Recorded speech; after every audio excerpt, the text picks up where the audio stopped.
Hi, this is Samuel Collins, your coding and billing expert for chiropractic in the H.J. Ross Company and seminars. Here today with another episode of Growth Without Risk. And let's talk today about medical necessity. How do we make sure we're doing it? How do we make sure we have no issues with the company coming back saying the care was maintenance or otherwise? Well, the good news, we have a lot of tools now that are really becoming more useful and I think are better suited for chiropractic. In fact, ultimately, the thing about chiropractic, I think that's such an advantage is that a patient can come in and on that visit feel better. The key factor, though, is can we demonstrate that feel better beyond the statement of feel better? So let's move to the slides and talk about chiropractic medical necessity. So chiropractic medical necessity, really what it comes down to is showing, did we make the patient better? But as always, I start with, we want to have compliance. We want to be compliant with all the standards, the practices, the laws, the things that are required for us to provide good service to our patients, but also to be reimbursed. What I'll be concerned with, though, is be careful of the fear-mongering tactics of people trying to scare you and overdoing it. So let's move. A small office can certainly do things that can help aid you in demonstrating the medical necessity in a much easier format. So let's get into that issue. Let's talk about where does this come from? Well, here's something from the Journal of Manipulative and Physiological Therapeutics. It says the integration of outcome measures is consistent with the current national initiatives to enhance healthcare quality through performance measurement and can also be used to further the field of chiropractic healthcare research. Outcome measures are both a research tool and a means by which providers can consistently measure healthcare quality. So what we're talking about here are outcome assessment tools, as I'm sure you're all familiar with. Of course, we're all aware that Medicare did this as well. We now call it MIPS, but of course, before this was the PQRS and the meaningful use. And you'll notice here it talks about 50% of the total score goes from measures. The measures you'll notice for chiropractic are the pain assessment measure and the functional assessment measure. Whether you're doing this reporting for an incentive or not, it is important to have it because it helps to demonstrate the necessity of care, that it is not maintenance. And probably one of the biggest issues for chiropractic is, where do we demonstrate the care as being medically necessary, and at what point does it become maintenance? Well, these tools will help us aid in that. Well, where else does it come from? Here's a document. This is called the Standard Episode of Care under the VA Choice and PC3 programs. And I think what's important to see is what they're allowing and what their expectations. So you notice number 4, and I've highlighted it. It says the expectations of chiropractic treatment include A, significant durable pain intensity decrease, and B, functional improvement demonstrated by clinically meaningful improvement on validated disease-specific outcome instruments, return to work, and or documented improvement in activities of daily living. So you notice the emphasis here has much more, not so much on the pain decrease, but how it changes in function. So these outcome tools really help to assess the functional change of a patient, not just a statement of I feel a bit better. Notice also, though, they do emphasize as well decreased utilization of pain-related medication. So that's under VA Choice. Let's take a look at another. What you're seeing here is a document from a company called eviCore. eviCore sits behind or is a background of the reviewers for companies such as United Healthcare, Optum Health, and some Blue Cross Blue Shield plans. But what I want to pick up here is just right in the middle. Let me enlarge this a bit. You'll notice it talks about the requirements for chiropractic visits. And it says here, the following findings must be present. Notice the first one, significant pain limitation, i.e. activities of daily living and vocational activities. Practitioners are strongly encouraged to utilize validated, standardized assessment tools to quantify functional change. And notice specifically, they indicate neck disability and oswestry. And then, of course, they also indicate pain limiting function. Notice not just the pain, limiting function, and notice the pain level being at least a 3. So if you're doing a visual analog scale, a pain scale, and it's below 3, chances are you're stating the patient is probably well. But notice again the emphasis on function. Well, here's another assessment here from the company Cigna. Now, Cigna's policy bulletin 278 for chiropractic says the individual's condition has the potential to improve or is improving and has not reached maximum medical improvement, and it's evidenced by successive objective measurements over a defined period, and says services are expected to result in a practical, and notice underline, improvement in level of functioning. So again, functional assessment. Well, here's Aetna. Aetna says chiropractic and physical therapy must significantly improve, develop, or restore physical functions lost or impaired as a result of disease, injury, or surgical procedure.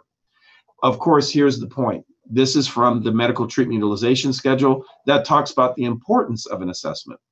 The importance of an assessment is to have a measure that can be used repeatedly over a course of treatment to demonstrate improvement or maintenance of function that would otherwise deteriorate.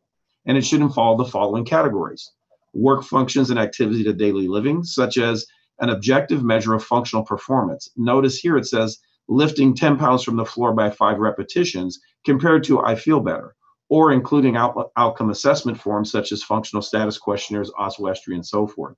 Notice the other is physical impairments, joint range of motion. Notice all objective. In other words, they're looking for measured changes. Well, one of the easiest ways to measure often the patient's subjective is to use these outcome tools.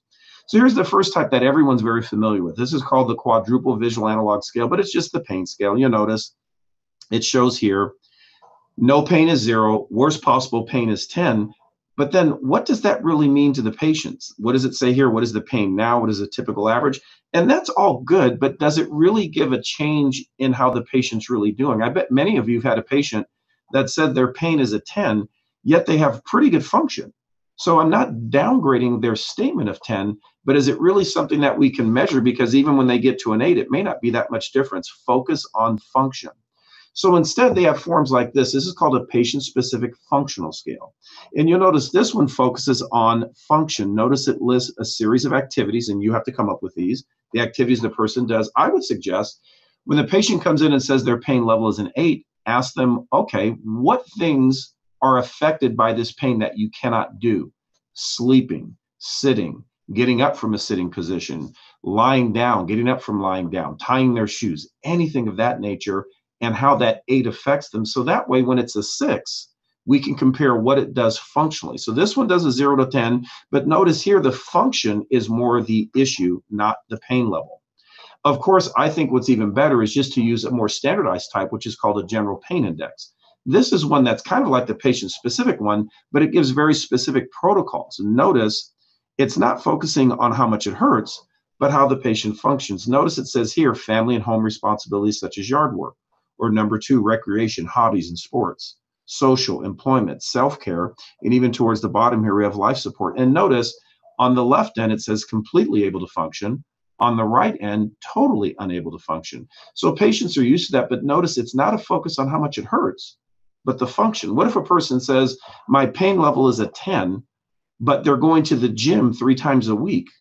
I would have a question to say, I don't think that's a 10, but I want to qualify what they mean by a 10. How do we show the functional change? So a general pain index, I think, is an excellent tool, simple, easy to use, do it at exam and re-exams, or possibly even every 2 weeks.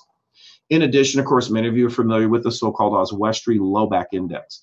And this is a very nice one, particularly for a patient that you're going to have with extended care, because this form allows 10 very specific questions about pain, but also function. Notice personal care, lifting, walking, and sitting. And of course, each of these are scored based upon what area the patient chooses. If they choose an A, it has a 0 value, and F is a 5 value, and it goes 1, 2, 3, 4, 5. And again, it's just a total. Patient first comes in, they're complaining of pain at an 8. We're not sure what that means. They do this functional scale, and they score 40 points. That tells us they have an 80% disability.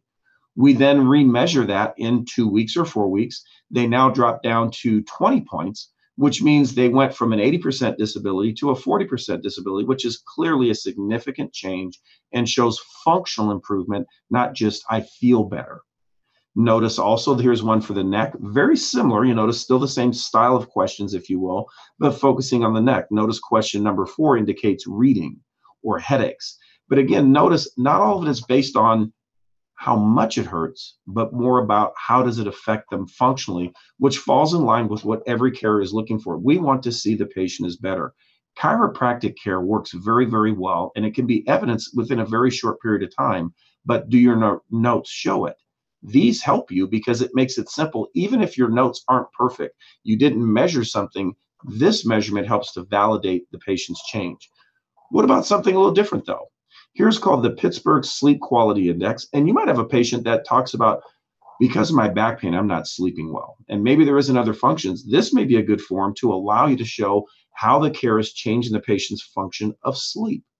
And so realize there's a lot of measures that you can use: shoulder, knees, extremities, there's TMJ, even sleep. There's even some for mood. The key is using something with each patient that helps validate the performance of your care in making the patient better, not just by statement, but by function. Now, here's something that will be fun for you. This is the one that the VA is using now, Defense Department as well. And notice this is a pain scale. This pain scale, though, you'll notice is not about how much it hurts. Notice number 5. It says interrupts some activities. So it's not so much, well, it feels bad. It talks about I can't do certain activities. Whereas at number 8, it's hard to do anything. So notice this pain scale is a little more tilted towards function than it is towards pain or the feeling of pain. Because again, a patient can tell me they went from a 6 to a 5, but if there's no increase in function, that's really not a lot better. So this is a nice one to use. And here's the backside of it.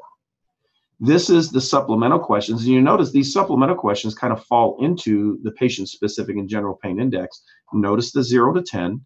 First one is activity, sleep, mood, and stress.